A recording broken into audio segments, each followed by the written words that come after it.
Did it. I hit the go live button for the first time in like a freaking month. I was just looking at my last content, my last upload was like over a month ago. It was before Galactics, and it feels like it's been a month since freaking Galactics, dude. Let me see. July 4th was my last stream. It was a 4th of July stream. Oh my god, it's been over a month, you guys. Over a month and a half. Where's the time go? Where does the time go? I feel like I just got back from Galactics. Oh man. Only a month later, I am talking about the Galactic Championship. Jay Tatum lover, what's going on, dude? Good to see you in the chat. Figure we'll let people kind of hop in, and then I'll just get to what I was planning. You know what I mean? Let people see the notification and enter the chat. You're the #1 fan now for that one comment.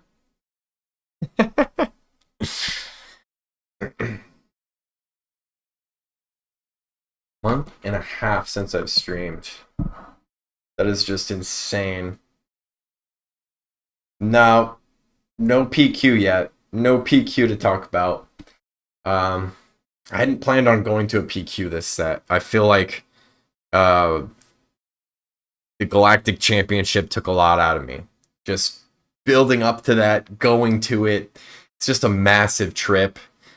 And unfortunately, there are no PQs in Fresno this set. Like, if there's a PQ in Fresno, for sure I'd go, but I'm not really feeling like traveling anywhere to go to an event. So yeah, it's unfortunate, but I don't think I'm gonna be super competitive this set.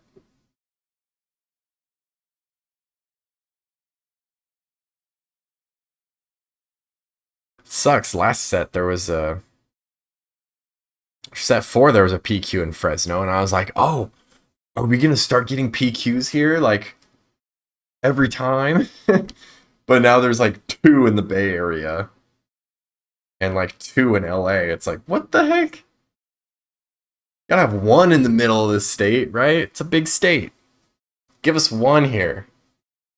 1 right in the middle. And then you got people from the south and the north converging to this big event. It would have been dope to keep that going, keep that a thing. I don't know. I don't know what they're thinking. Lame.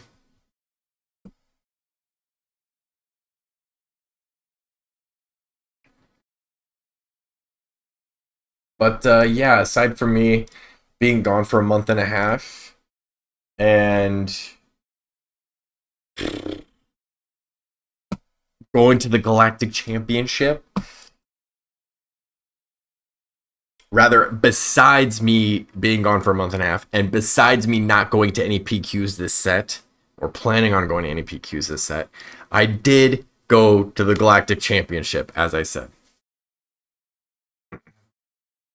Now, the Galactic Championship, let me just say, was an amazing experience. Gosh, it was so much fun. Just a weekend filled with Star Wars and gaming and competition. It was just such an amazing time, and I hope that like many of you guys were able to make it there. I know some of you were able to make it there, and my favorite part of the entire weekend was getting to meet some of you guys. There was a handful of people that came up to me, recognized me, and I was super freaking excited to meet those guys, man. It was really cool being able to get like, you know, put a screen name to a face and be able to just like chat it up as if we had been, you know, it felt like we were friends meeting for the first time, right? And I thought that was so freaking cool. I had one guy come up to me and he wanted a picture, and I was like, man, I should have gotten a picture. Like, that was the first time somebody had done that. Like, I should have gotten a picture as well. So it was such a blast, man. But yeah, I mean, aside from that, I got in on Thursday. I drove with a couple buddies, and took Thursday off. Took 6.5 hours to get there. 6.5 hours was not bad because I had amazing company. Shout out to my boy Matt and Andrew, aka Naku, in the chat. I always give him that Naku shout out. It was super fun driving over with those guys. And 6.5 hours didn't feel too bad, to be honest. But we got in the afternoon, hit the Venetian right away to get our passes for the event, and met up with like the group of 12 guys that we were staying with. And that was so cool. And honestly, that right there was probably the best part about the weekend, besides meeting the fans. The fans, best part. This was the second best part, though. Just coming together with all my buddies that I've met from across the country, talking with them about this game that we love, just all coming together to this one place, this one massive event, staying in an Airbnb the entire weekend, hanging out, having a blast. Like, so much damn fun, man. It's 4 a.m. I low-key gotta go to bed. Have a nice stream. Alright, thanks for stopping by and saying hi. Appreciate it, dude. Swifty, what's up? I'm just talking about you. Swifty was one of my boys. Swifty is one of my boys. But he was one of the guys that stayed with us at the Airbnb. Anyway, yeah, that was just the best. All these people from across the country that you've met through this game, through various PQs and competitions. You travel across the country for this card game and meet these cool people. And we all came together and hung out, and it was so fun. And a lot of people, it was their first time meeting the other members of our group that we have, right? Like, we've talked online constantly, but the first time you meet people face to face is such an experience, So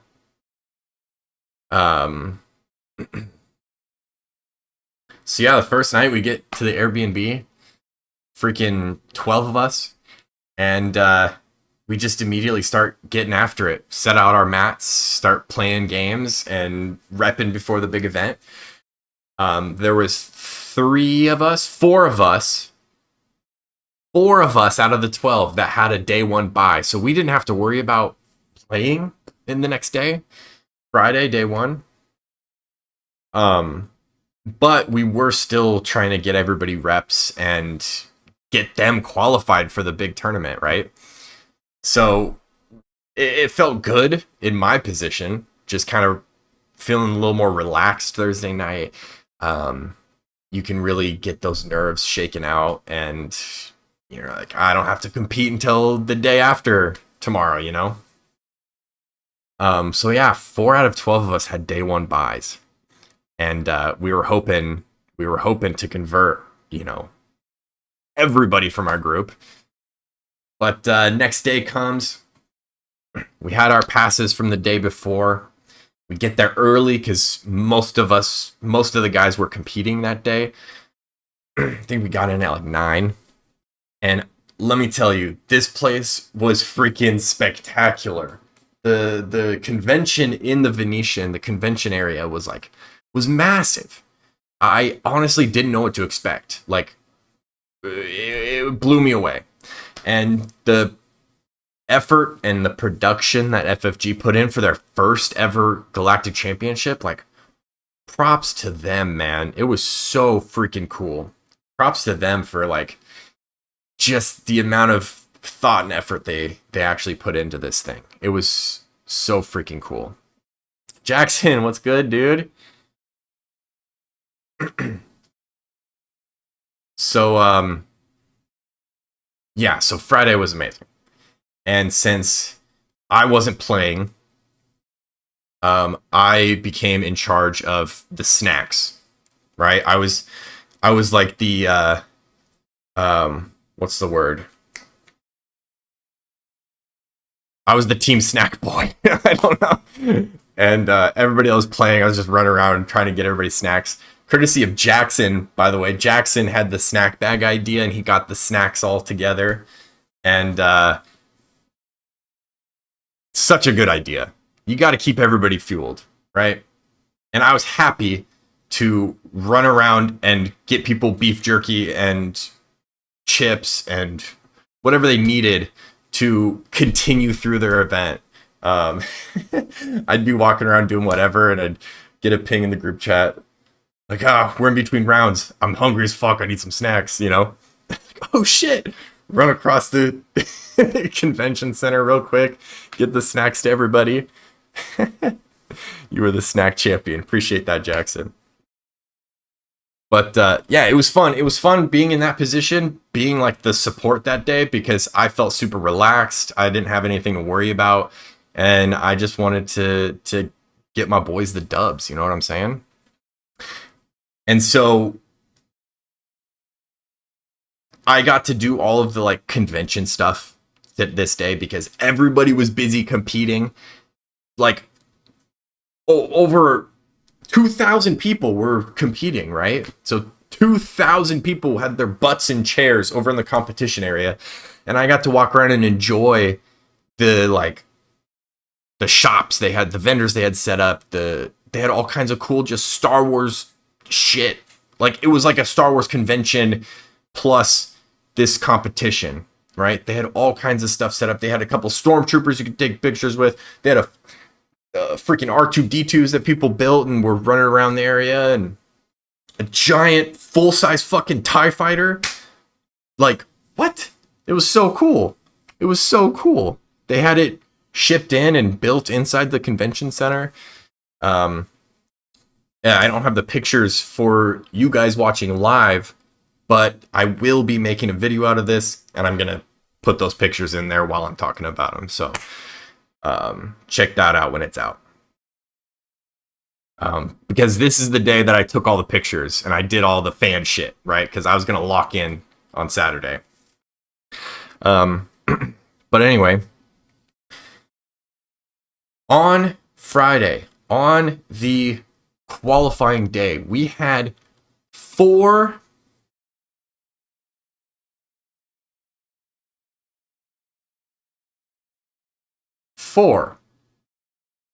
people from our group. We had 4 people that had day 1 buys, and we had 4 people that converted on Friday and qualified. Shout out to Jackson. He's in the chat right now. He was one of the badasses that qualified. I think he only lost 1 game on Friday. Yeah, Swifty scrubbed out day 1. But more from him later when I start talking about Saturday. He has his comeback arc, his revenge arc, if you will, later on in the tournament. 6-1 day 1. Jackson went 6-1 day 1. Hell yeah. And honestly, I think we had so many people convert because I was able to provide them with the sustenance and nutrients they needed to continue throughout the day.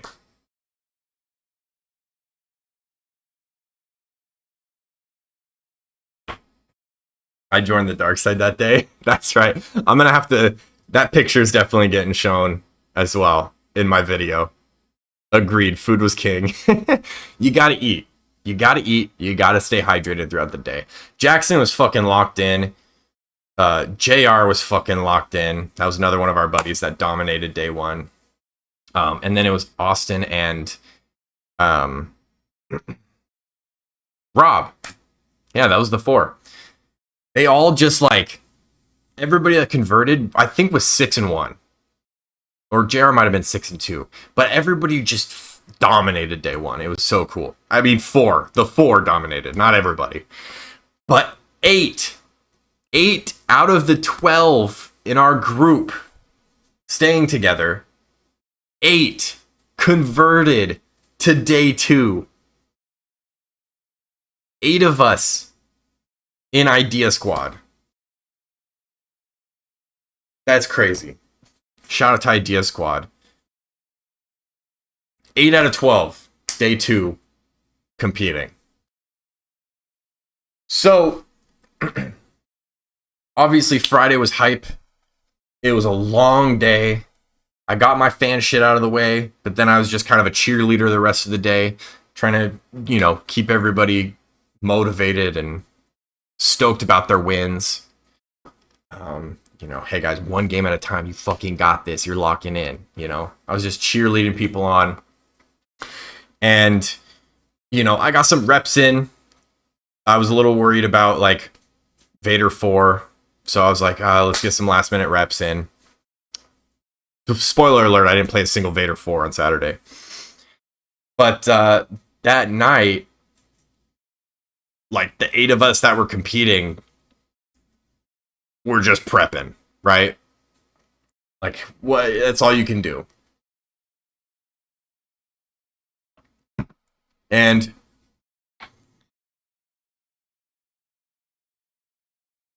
it was nice being able to go into Friday and see the convention and get all that out of your system.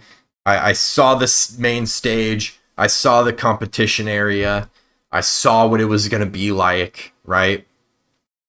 So you're going into the next day like, okay, I understand the vibe. I get the feel. It's like instead of 2,000 players, there's going to be like 400 of us, right? I think that was the day 2 number. And so I was feeling so good. By the way, the deck, because I got to catch all of you guys up, I played a lot of decks on stream. I was playing a lot of Obi-Wan Virgin's Temple, right? I was stoked about that. And I was like, I'm locking into this. I'm going to play Obi-Wan Virgin's Temple. And slowly throughout my process of preparation, which I have a little bit of regret about, and I regret that I didn't stream it at all, but you can't dwell on that shit. Anyway, I'm happy with the decision I made. I think it was the right decision, obviously, because it's the one that I made. But in hindsight, it's like, man, was it the right choice, But this is what I brought. I ended up being super, what's the word? Super drawn into the idea that Force Throw was gonna be a must-have card, right? I was really worried about Force Throw. I was worried about Han 2. Right? And so instead of going blue, I was like, well, let me be a little spicy and go green, right? I liked what green does better, right? I get access to Force Throw, but I also get access to some of my favorite like green shenanigans. I like the idea of Gunji. I like the idea of General's Blade. I got, some of the stuff that I had in my Obi-Wan deck still, but I was just playing like what I thought to be like just the strictly better leader. With Force Throw and Kiadi Mundi were like the big draws to go red instead of blue. And Timely Intervention's crazy with Mace Windu and Poe, and Keller and Beck is amazing. And I liked the feel of this deck. Obviously Yoda and Krayt Dragon at my top end. And I felt good going into Saturday. I felt like I knew what my deck needed to do. I knew the lines that were winning lines. I knew what my tough matchups were going to be, and I felt like I was prepared. I felt like I was prepared for the most part. Obviously, going into a tournament, I never feel fully prepared. It's like going into an exam and you never feel like you've studied enough. It's like, oh my God, what if this is on the test? What if they ask this on the test? I haven't really studied that. I studied this, this, and this. This was like the main part of my studying. But what if they ask something out of here, out of left field, right?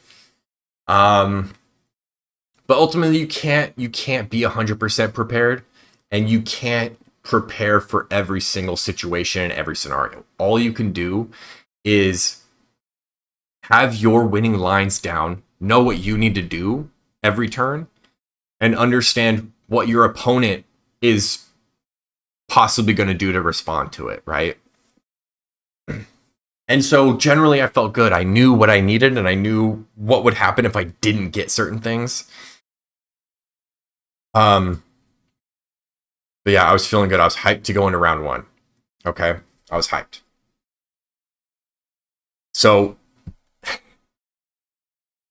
round one pairings get put up and I look at my phone.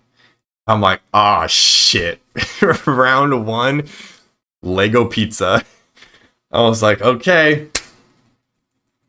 First round is going to be like a freaking top 8 of worlds match here. This is like what you prepare for. This is what you want in competition. You want to play the best people. Not necessarily round one, right? It would have been nice to play him later. And I even said that during our game. I was like, man, why does this have to be our round one? Like we can't play till top 8 or whatever, you know? Just kind of bullshitting with him. But I knew it was going to be a tough match. And he sat down with the Boff and Spice. You know what he played. Kylo 5 Tarkin Town, right? And going into this, I knew Kylo 5 was going to be, really good. That was one of the decks I was playing with early in set 5. I played him on stream. It was Kylo 5 ECL. I always felt like red was one of those things where it was like, yeah, you get like the holocrons and shit, and red was always the one people were kind of looking at to potentially like do some sort of one-shot shenanigans. But I was like, I like green. I like the consistency with green. It feels really great with like craving power and the fuck's that card called? 2-cost capture. Legal authority. Craving power and legal authority. Yes. And I really liked Kylo ECL a lot. But I started to feel like, okay, this struggles really hard against like super aggressive space decks. And I knew the super aggressive space decks were going to be everywhere. I feel like I kind of called that out on stream when I was talking about the meta. And definitely there were aggro space there. That was the main form of like hyper aggro. But this Kylo 5 Tarkin Town was like dialed in. Tarkin Town with Kylo 5 seems fucking bizarre, but being able to discard every turn and trigger Miggs Mayfield. Miggs Mayfield was the glue that like formed this crazy cracked bullshit, right? Between that and like a Secretive Sage with turn 2 Fallen Lightsaber, it was really aggressive and really hard to deal with, and not something you expect from Kylo 5. So even though I did have tech for Kylo 5, it wasn't necessarily equipped to deal with whatever this crap was that the Boffins pulled out, right? And Ian was clearly the best pilot of that deck, right? He was clearly the architect, one of the main architects. I know other people probably had a hand in it, but clearly based on his performance and obviously the way he was able to smash me, he had to be the best Kylo 5 Tarkin Town, right? That's the only way you beat me. But after losing, I was kind of like, Well, first of all, I had aggrieved parliamentarian in my sideboard. That's how teched I felt like I needed to be for Kylo 5. Not Kylo 5 Tarkentown. But I got it off. I got it off in game 2. I got an aggrieved parliamentarian. And I ditched like a couple holocrons, like all of his upgrades that he was prepping for his next turn flip. All of his upgrades gone. But then he immediately, like the next couple turns, was able to pitch like 2 upgrades. No, he didn't even care. He flipped Kylo with no upgrades. With no upgrades. He still flipped it the same turn he was preparing to flip it for. I played aggrieved, and he still flipped his fucking Kylo with no equipment. I was like, what? It's just a 5/5 Sentinel, and that's enough to just beat me down and win the game. Yeah, that was crazy. I forgot about that. He had a naked Kylo. It was bad. It felt so bad.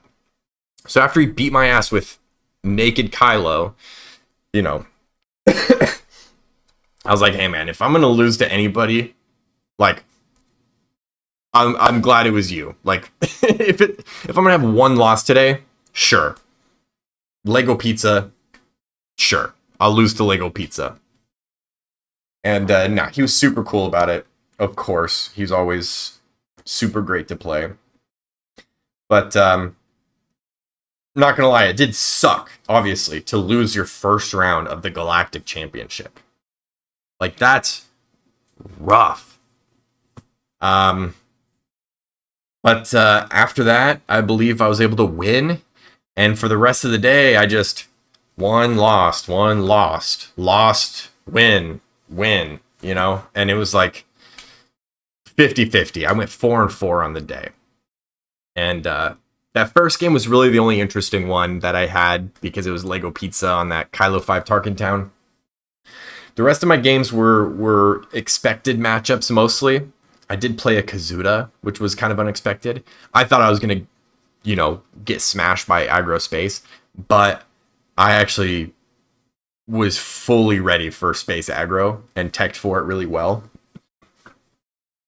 Especially with Bright Hope in the sideboard and like Aether Sprite, you know,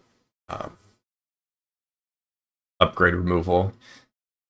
I felt good about it. I didn't, you know, drop a game against it. But really, the only other interesting game, okay, I did have one. It was when I think I was still in it. I think I was 2-2 or something like that. And I get matched into Yoda Red. And this deck I was really worried about because our buddy Rob was super high on Yoda Red and he was killing it with Yoda Red. Like, he seemed unbeatable, right? And I was like, oh man, it's kind of like Hantu Blue, but it goes further in the game and just like gets to this point of inevitability where he just restores enough to take the game no matter what.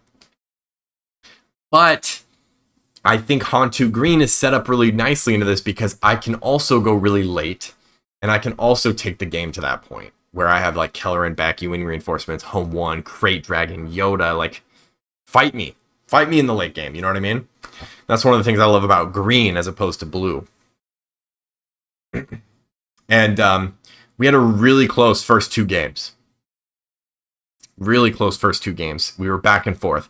And I was like pretty pissed about my loss because I was like, man, that felt like some bullshit. Like, I don't know exactly what happened, but it felt like I just wasn't doing anything and he was doing everything the whole game. You know, it's one of those games where it's like, I can't get anything going and he's just going, like barely. He's barely going, but because I'm not going at all, I'm not doing anything, going anywhere, like it's an inevitable, it's a loss. You could feel it throughout the whole game. Like, man, it sucked. And that game dragged out so long that we only had 10 minutes left for game 3. We only had 10 minutes left. for game 3. 10 minutes left for game 3. That game went on for like 30 minutes. Our first game was like maybe 15. And I was stressed because I was like, this game's going to go for a while. Like both of our games went well over 10 minutes. Like, and we had a judge come over to us and like basically sit at our table because we were one of the only games left, which I liked. I was into it because I was like, okay, he's going to make sure we're on pace. And so I was like, listen, man, I was like, we got to play fast. And to be honest, when I get into a situation like this, I'm always feeling great. Thank you, Swifty, for answering that. Yes, onto green. I always feel amazing when I have to play it in like a really tight, quick freaking game. We're just like boom, boom, boom, boom, boom, boom, boom. Let's rush, rush, rush. I always feel like I have the advantage over my opponent because I feel like I do really well in those situations, in that pressure.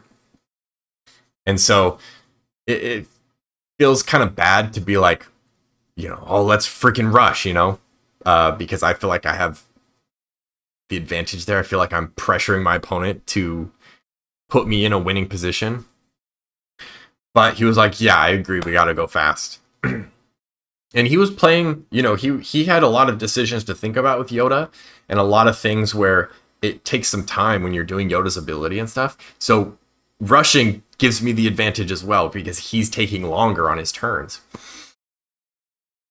So this game, we were just freaking slinging units, slamming cards, going so fast. I've never played a game so fast.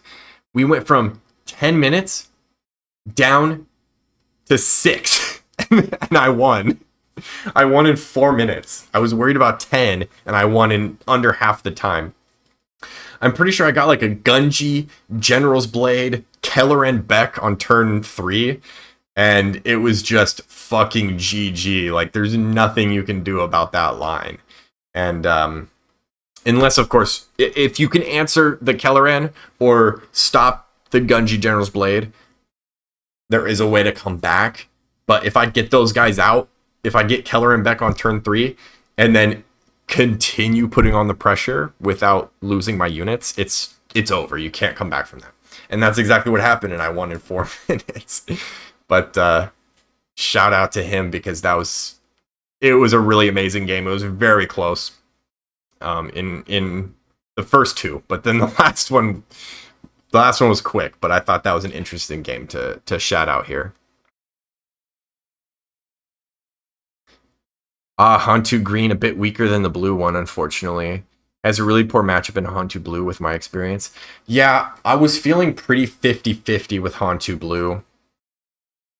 And so I felt decent bringing it, but in hindsight, I did have a really bad matchup against Anakin Blue. I lost to a pivotal game against Anakin Blue, and it has a similar reason for being able to beat me.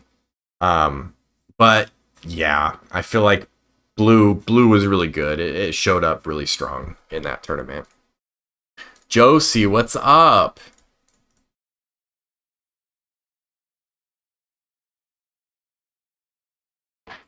But yeah, so aside from those 2 games, most other games, like, I didn't have a single game where I felt like I got blown out. Every single one of my games was like 50-50 down to the wire. And it feels it's bittersweet, right? Because if you're that close in all 4 of your losses, those 4 losses could have been wins. You could have been 8-0, right? Obviously, it shakes out differently in Swiss, right? Because you're playing different people as you go up. But all 4 of those losses felt like they could have been wins from like one action being different. And the biggest thing I noticed throughout the event, and if I had realized this aspect about this deck sooner, I would have probably gone in a different direction. But throughout this event, it literally felt like it wasn't about me having Force Throw. It wasn't about me having Kiadi. Obviously, those are amazing cards and they help you win. But the biggest card that felt like my make or break was Timely Intervention. The games that I saw Timely Intervention were generally wins. Every major loss that I had was like, oh my God, if I had Timely Intervention, I win. Or, oh my God, if I top deck Timely Intervention, I win with this Mace Windu. Or, oh my God, if I get Timely Intervention right here, I can timely my Poe in, clear the board, and take over the game. Or, oh my God, if I timely my Kiadi to get the Force and draw 2 cards, like, it was my way to get the Force without my opponent being able to stop me. It was my way to finish games with Mace Windu. And it was my way to stabilize the board with Poe. And man, it felt so bad not getting Timely Intervention. You know, it's one of those cards where you know it's so good. And you feel like you have access to it when you need it because it's a smuggle. You know, you're going to have it in your resource row. But the games that you don't see it ever, and you keep putting it to the bottom of your deck with like your Ewing reinforcements and Keller and Beck, those games were miserable. And I hate to blame, I hate blaming games on like not getting one thing. Obviously, there's more to it than that. But in those losses, in those moments, it was like, damn, this game would be so different if I had Timely. And I didn't realize how much I relied on it, you know? I didn't realize how much I was relying on it. And if I had realized that sooner, I think I would have had a better time. I don't know. I like Hantu Green, and it's hard to judge a deck or an archetype based on what's performing well against all the top players, right? It's like anybody is at this tournament. Every single game of day 2 was the equivalent of a top 8 of a PQ.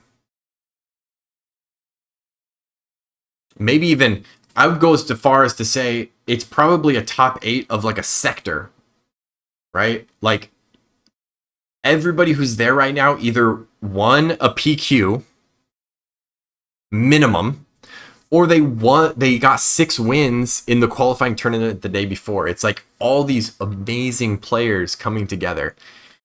And so 4-4, I was like, you know, scrubbed out. I went even against the best players in the game. One of my 4 losses was to Lego Pizza, who ended up getting to the freaking top 8, getting to the finals and barely losing. Like, I lost to the second place freaking player. You know what I mean? But yeah, that was my day 2. I played it out. I didn't want to drop because why would you drop? You're in the event. You know? I wanted to get that 4-win prizing. And I was able to secure it after my last game. My last game, you know, sit down with my opponent. We're both 3-4. And it's like, man, this is for that next level of prizing, my friend. We got some big stakes here. You know, we're joking about how minimal the game was, you know. It was fun. But that last game reminds me because it was a guy from Brazil. I sat across from. And it just reminds me of how cool it was that this was a world tournament. This was the world tournament for Star Wars Unlimited. The first world championship, right? There's people from all over the world. I was sat next to a guy from Germany, sat across from a guy from Spain. You know, like I played a guy from Australia, played a guy from Brazil. It's like so many international players. It was so cool. We all, even if there were players there that didn't even speak English and there was translating judges like that would come over and translate. I witnessed that. But it's like, even if you don't speak the same language, you can still communicate through this card game, right? And that's such a wild experience that really only happens at an event like this. And so that was really cool to witness and be a part of.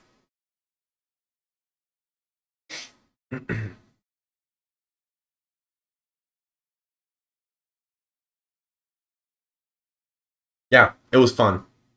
It was fun. And even though I was out of the running for day 3, I had multiple friends.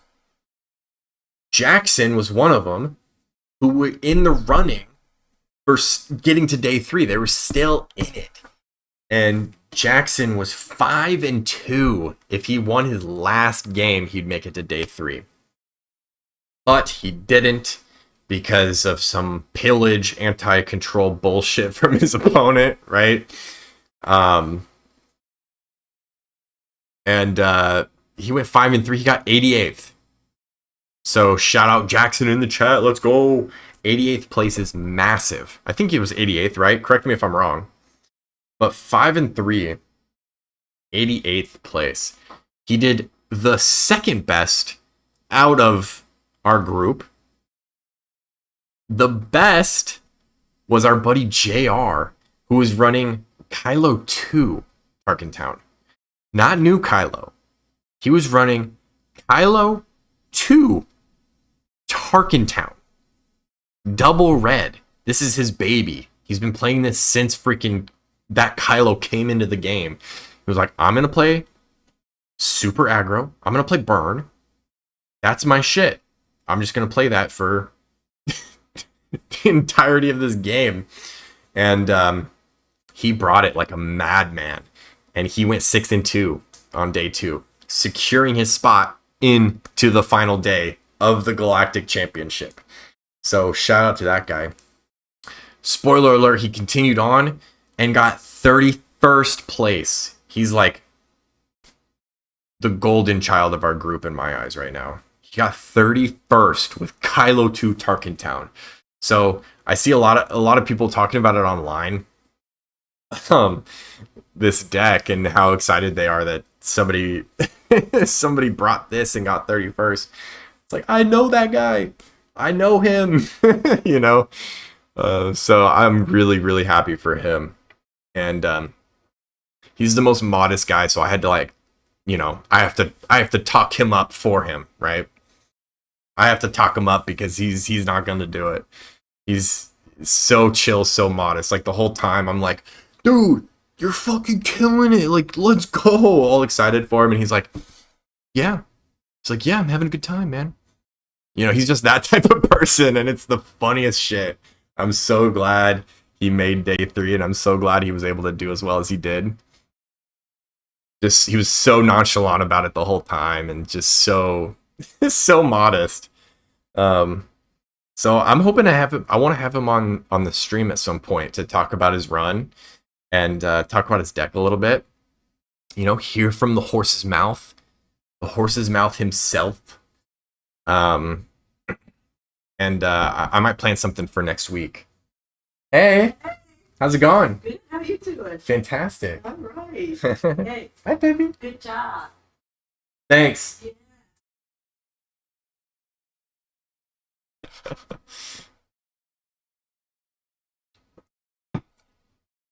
My mother-in-law's over. She popped in.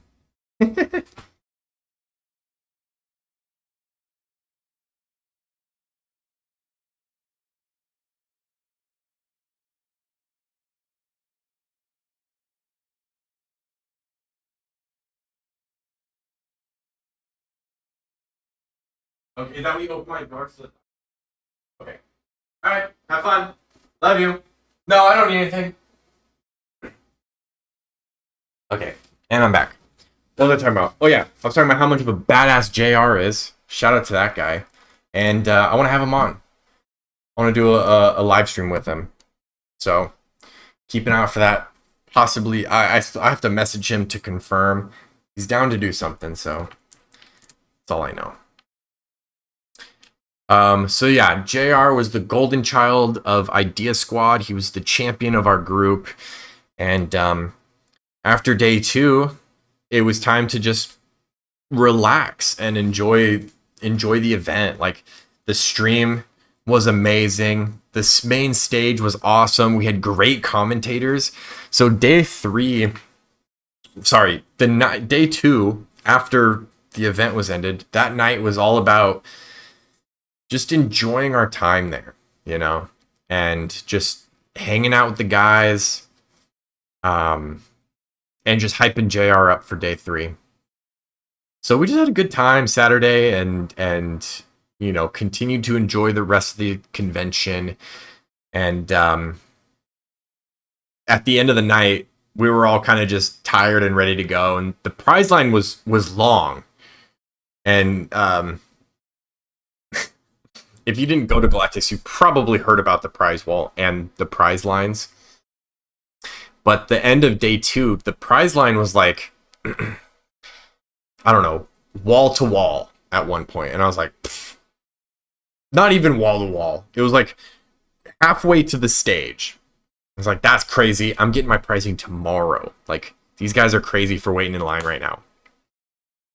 So we just went home, chilled, hung out for the rest of the night, and we were ready to just enjoy ourselves day 3, right? We were ready to just enjoy the games, watch the stream, and cheer JR on. We're all there for JR at that point because he's the only one competing in day 3. Sorry, side note, he wasn't the only one competing in day 3. I forgot to talk about our boy's revenge story. So Swifty, aka Koi, he got knocked out day 1. But then, day 2, they had the first tournament of season 1, right? Where it's like, okay, if you don't make the main tournament, you can still compete in this side tournament that's also really big. It's like basically a regionals, right? Or a sector qualifier at that point. Just by the size of it. There's like 500-600 players playing in this side event. And it's the first tournament of season 1. Before all the PQs of set 5, this is the first tournament official of set 1. So he's like, I'm going to compete in that. And let me tell you, this guy was on a revenge tour. This guy joined the fucking dark side and fucking dominated all day 2. So not only was JR making day 3, but Swifty was making day 3 for this other tournament, right? I think he was undefeated. Did you go 7-0, Swifty? He just was laying it on people, man. Like, he was out for blood this day, like after scrubbing out. He's just lurking now. He's not even watching anymore. Wow.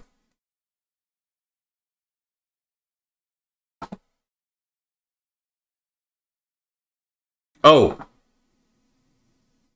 Wait, my shit. Oh my god, my shit just refreshed. I'm sorry, guys. I've been missing chats up the wazoo.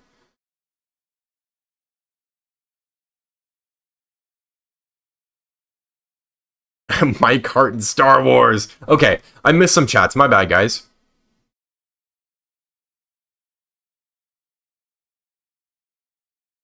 Windu. Yes. That's exactly how I felt with Windu. God, I'm so mad I missed these chats. Why did that happen? My bad, guys. Okay, so Swifty went 8-1 in this next tournament. 9 rounds. 9 rounds. That was more than day 2 of Galactics. He went 8-1. So, yeah, pretty much he was the only one going to play in day 3 besides JR. So he was prepping. He needed to get his rest, and day 3, all of us were just chilling, cheering those guys on with no break. It was brutal. Oh yeah, they didn't even get a freaking lunch, dude. Okay, so I think they were trying to catch up because you guys were 9 rounds, we were 8 rounds. So I think they were trying to catch up with the Galactic tournament. So they needed to fit their a round into lunch. So we all went to lunch. It was me, Jackson, Tim, one of our local store owners, and Swifty. We were going to lunch. We were going to go hit up the food court at the Venetian. We're like, okay, we have like 40 minutes on the dot. We got to be quick because it takes a long time to get back and forth, right? We got to get our food, fucking beeline it to get to our round. And so we get like halfway there, and then all of a sudden, Koi's just gone. And we're like, what happened to Koi? Jackson's like, fuck it, dude, we gotta go. We gotta go to the food court. So we just bail and keep going to Chipotle. And yeah, we just lost Koi, and we thought we were gonna catch up with him eventually. And we get back and realize that they're playing. They're playing still. They didn't get a lunch at all.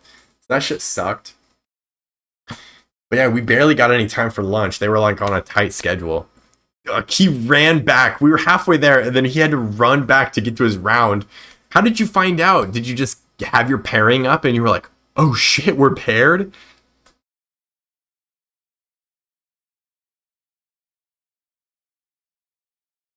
That's so crazy. Jackson and I were ahead trying to, oh gosh, he was checking. Good thing you checked. Because we were just going on ahead and we were like, Coil catch up. Like, we just gotta go. We don't have much time for lunch.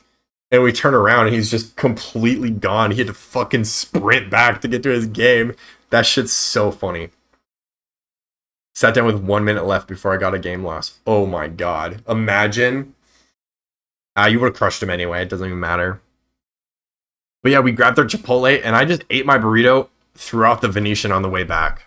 Like, we didn't have much time, so I was like, I'm just gonna fucking eat this thing. Burritos are the most portable food on the planet. Like, I'll just eat this shit on the way over. You know what I'm saying? It was successful. I finished it by the time we got it in the convention center, so that was chill. I did 2-0, so hell yeah, you did. So yeah, Koi went on a tear. JR was on a tear, and day 3 was so chill and just fun. This was the time to just relax and enjoy the day. But remember what I said about the line Saturday night? The line was long and I was like, oh god, I don't want to join this line. When we got there Friday, the line was not only longer than it was Saturday night, the line was probably 15 times longer. I'm willing to say 15 to 20 times longer. Like, I'm not even fucking joking. The entire event, like main event area, there was just people looped. It was like, oh my god, like, why did we wait to get prizing on the last day? Which sucked. It was like we were competing all day Saturday, so we kind of got punished for being in the main event. It felt so strange. I was like, fuck, dude, we have to wait in this long ass line. So pretty much the first half of Sunday was just waiting in line. No, not even the first half of Sunday. Oh my god. We waited in line.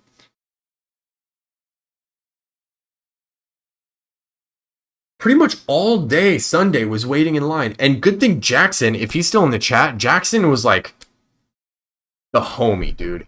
He was willing to wait in line with like a couple of other friends for everybody. We just gave him our tickets and he waited in line. Oh, hold on. I'm getting this backwards. Okay.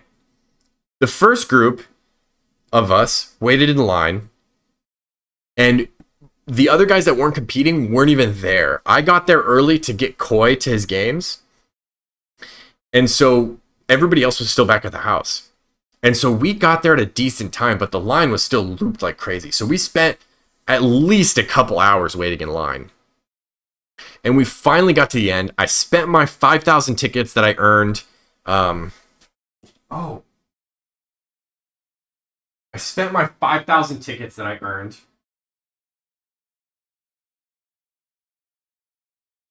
And I secured the fucking bag, my friends.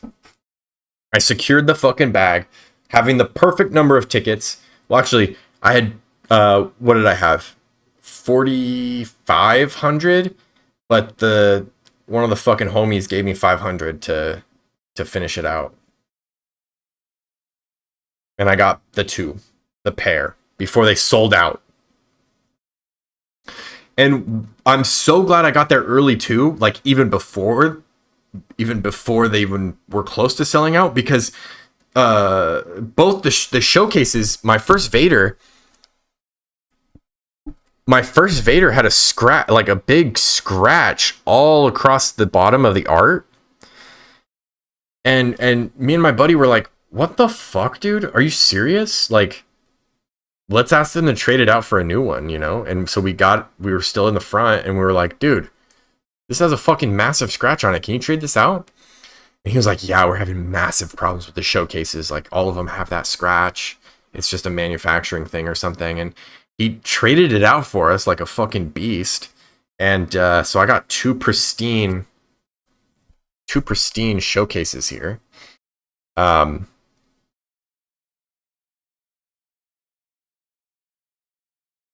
A buddy of mine got the last Vader that was on the shelf and shipped it to me. Hell yeah. Yeah, so exactly, that's what I was talking about, Swifty. But that would have sucked if they were like, yeah, we don't have any more non-scratched ones.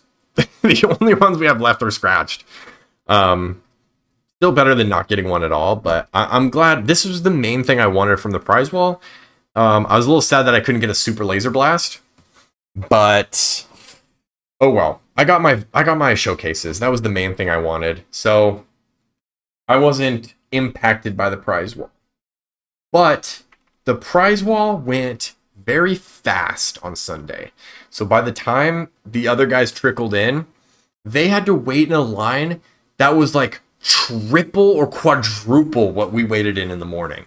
Like, already the line that we waited in was absolutely bonkers. And then the line that the other guys waited in was like unfathomably bonkers, dude. The whole convention was just a line to the prize wall. And like, as they're inching up to the prize wall, it's like you keep hearing murmurs like, oh, this is sold out. Oh, this just sold out. Oh, we don't have any more of this. And they're like making announcements of, yeah, we don't have any more showcases. We don't have any more of this. And so the whole time they're waiting in line is just like, you know what I mean? And yeah, but I think everybody got pretty much what they wanted. I think the main thing was that we weren't able to get the like second, third, fourth stuff that we wanted, you know what I mean? But everybody got the main stuff that they wanted.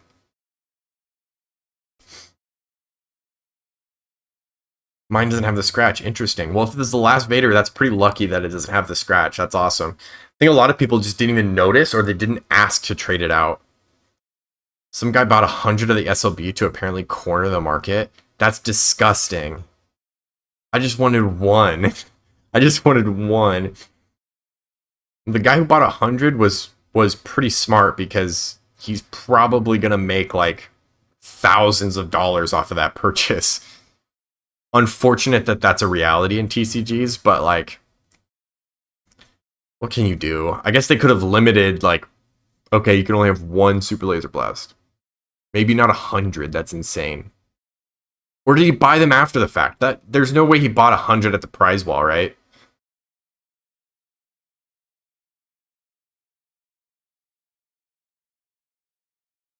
That's crazy. So anyway, day 3 was all about waiting in line for the prize wall. And after everybody kind of got their stuff, we were just like, hey, you guys want to go back to the Airbnb and watch the stream at home? And so we went back and we watched the stream. We got to watch all of the top 8 pretty much. The broadcasting was great. The casters were great. And it was super fun watching it, and just you know, all of the biggest Star Wars Unlimited fans together, just watching this event together, like this big watch party, was so much fun. Pretty sure he bought people's tickets and bought a lot. They should have tried to limit to playset.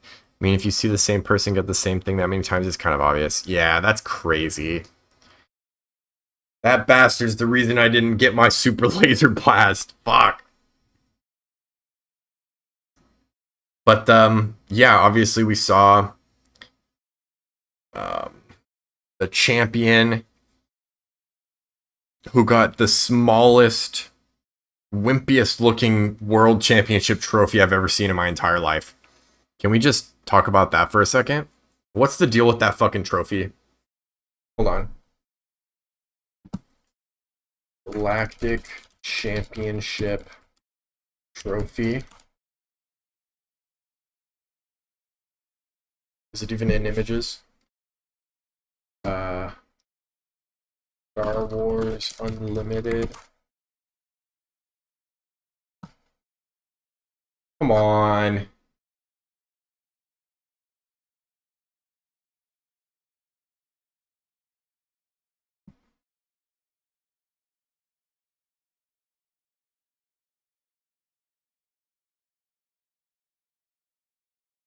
How's this not popping up? Dude, if I type in... So, this is pretty cool, actually. You guys gotta see this shit. If I type in... Oh, wait, what's going on? I hate it when this happens.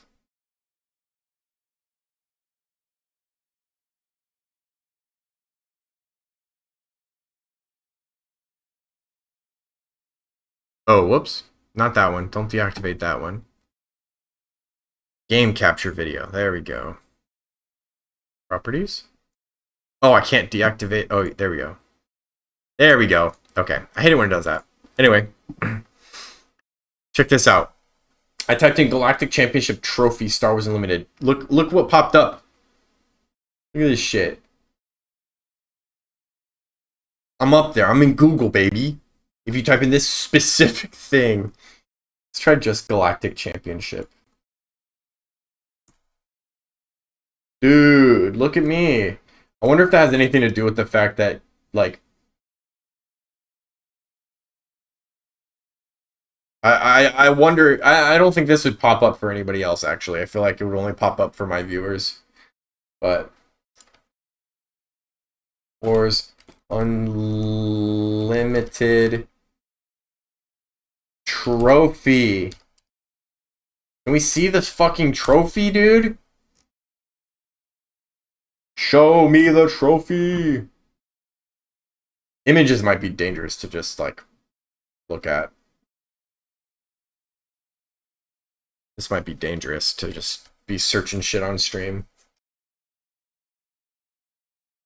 Well, anyway, did you guys see the trophy?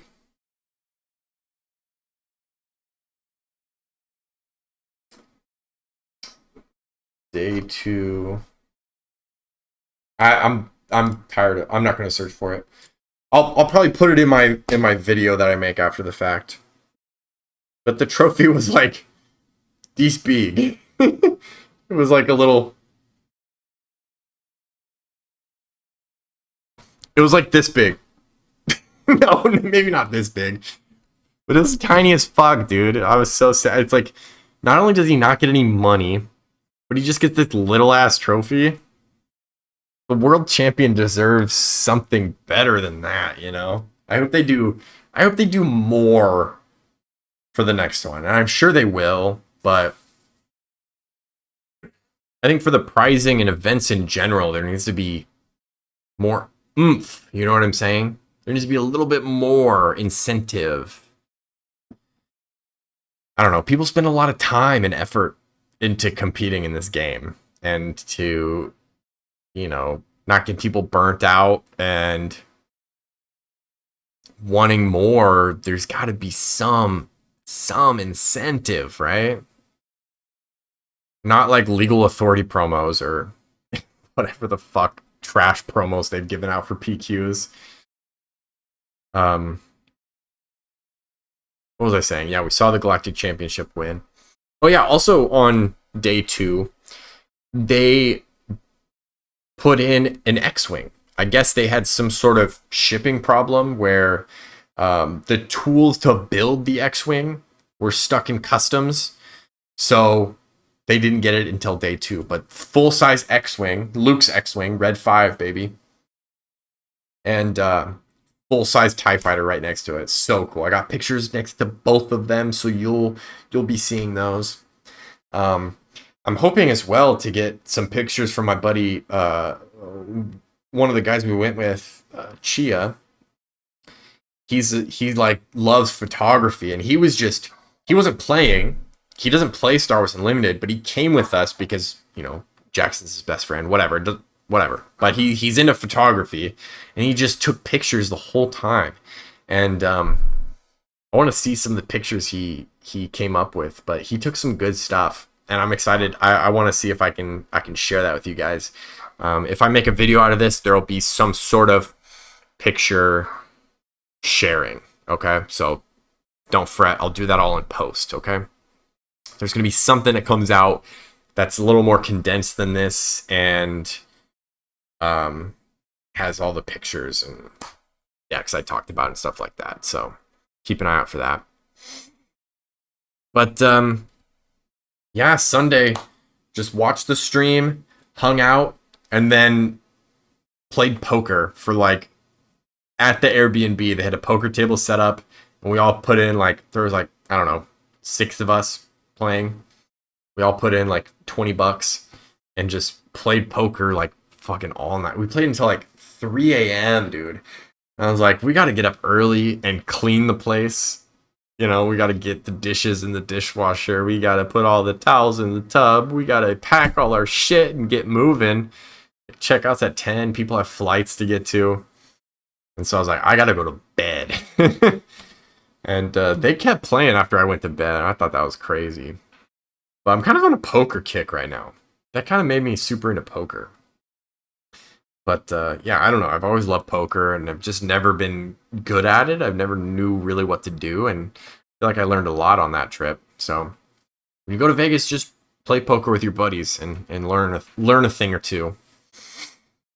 Let's see what else. And then yeah, we got up and we left in the morning. 6.5 hour drive Monday. So Thursday to Monday was all dedicated to Star Wars Unlimited. Pretty crazy, to be honest. And that's why I'm kind of burnt out with traveling for Star Wars events. I'm not planning on going to any PQs or anything, so.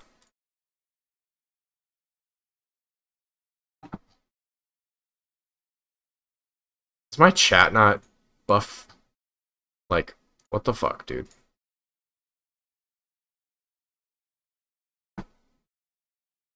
Okay. Hard to tell. It's hard to tell sometimes if like just everybody's quiet, nobody's chatting, or if my chat's not buff like loading for me, and I just missed a whole bunch of shit. It lagged for a second. Okay, so that's the last message. I got yeah from Swifty, and then it lagged for a second. Am I caught up?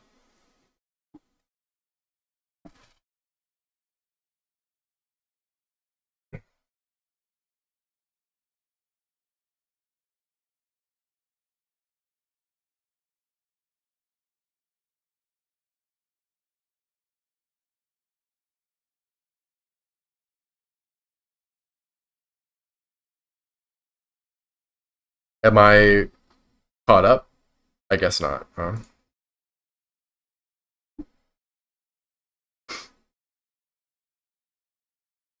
How do I refresh this shit? Oh, whoops.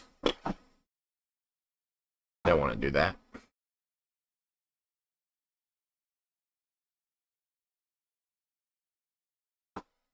There was a way to like refresh.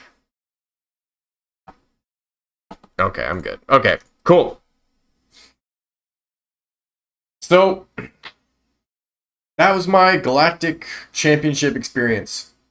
And I just want to say again, because more people that I met might be in the chat, but like, oh my god, my favorite thing of the entire weekend was you guys coming up and saying hi. Like, holy shit, that was so fun.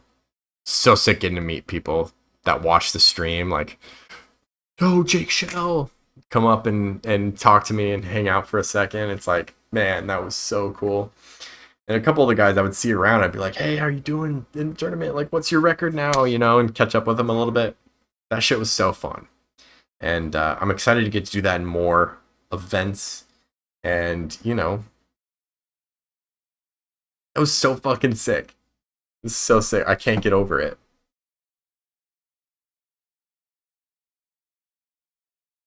Still gotta find you at an event and meet you. I missed Worlds. However, I think I'm gonna try and go to Seattle too. Ah, I wanted to go to Seattle too. And I want to, but I don't think I can swing it. I think it's too soon from Worlds. I think I gotta cool off for a lot longer than. I think I gotta take a longer break. But that would have been the perfect opportunity to see more of you guys, and if you're going, that's sick. But yeah, I don't think I can swing it, unfortunately. But there will be an event. There will be an event. And hopefully there are more bigger events that I can go to, like if sectors or a regional or something at some point. But as of right now, I don't think I can swing anything big for a few months at least, you know. Maybe even probably this year, I'd say I'm not going to go to anything big. But got to look at plane tickets. I didn't do much airplane travel because I'm busy with college. Dude, that's fair. Focus on college. Focus on that shit. Man, I know, you know, so many things in life get busy and feel like, if only I wasn't doing this, I can go to Seattle or whatever. But, you know, you gotta focus in on what you're doing and what you're achieving with that. I struggle with that, so maybe I'm projecting. That's something I struggle with is this past year with SWU, I've been like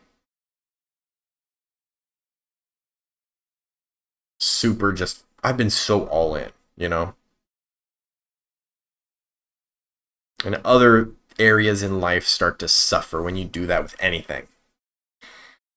I've definitely been a SWU addict this year, so take it from me. That's a big reason that I really have to take this kind of like break from going to big stuff like that. I'll still stream and I'll still post content and stuff, but yeah, big in-person stuff that takes all that effort to travel to and all that effort to practice for, I'm gonna take a little break for this next couple sets or so I'll keep you guys updated though.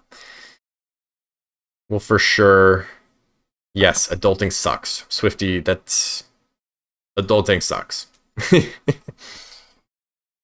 It gets in the way of the important shit like Star Wars Unlimited.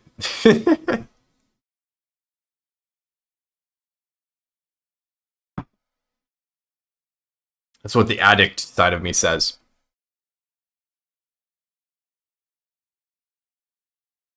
But yeah, that's the experience. Shout out to everybody I met. Shout out to my boys that I spent the weekend with. And yeah, it was fun. And that's the main thing I kind of want to talk about here. So I will condense this down into a proper vid for you guys to enjoy and see some extra pictures and such. And yeah, so I plan on streaming for a little bit longer in the next one. I'll be on Wednesday. And if you haven't seen the stream schedule, it's over in the community tab. So after this, go check out the community tab. That's where I'll be posting all of my plans for streaming and throughout the week. All my streaming throughout the week. Okay, so if you ever want to know, wonder when my boy Jake Shell's going to be streaming, go check out the community tab. It's there. And give it a like and comment or something, so I know people are looking at it. And yeah, I'll be on Wednesday night, same time, 7 p.m. And it's probably going to be a little longer than this, but it'll definitely be a little longer than this. But if you notice on the community tab, on the post, I will be streaming Riftbound. So, new game coming out, League of Legends TCG, and yes, Swifty. I'll probably be streaming with Swifty. I'm pretty hyped for Riftbound. New game coming out. Don't fret. I will still play Star Wars Unlimited. I still love Star Wars Unlimited. Riftbound has not stolen me. Okay? But it is what I'm going to be playing this week because I'm a little burnt out from Star Wars Unlimited. You know what I mean? Like, a whole year of build-up to the Galactic Championship and all that preparation and time. And I don't know. I'm not really that into Set 5 meta. So, I'm going to try some Riftbound. But I'll be making content for both. So don't feel like you have to, you know, don't sound the alarms. I'm not quitting SWU. So if you think you might be interested in Riftbound, come check it out. Teach you how to play. You'll learn with us because I'm still learning how to play. And yeah, it'll be fun. It's a very different TCG. The goal, the mechanics, it's very, very different. And I'm into it. It's a nice breath of fresh air. So that's what we're doing Wednesday. I'll see you then. Keep an eye out for the video that I put together with this conversation. Maybe if you missed the stream. And yeah, thanks for joining. And I'll see you guys in the next one. Goodbye, friends.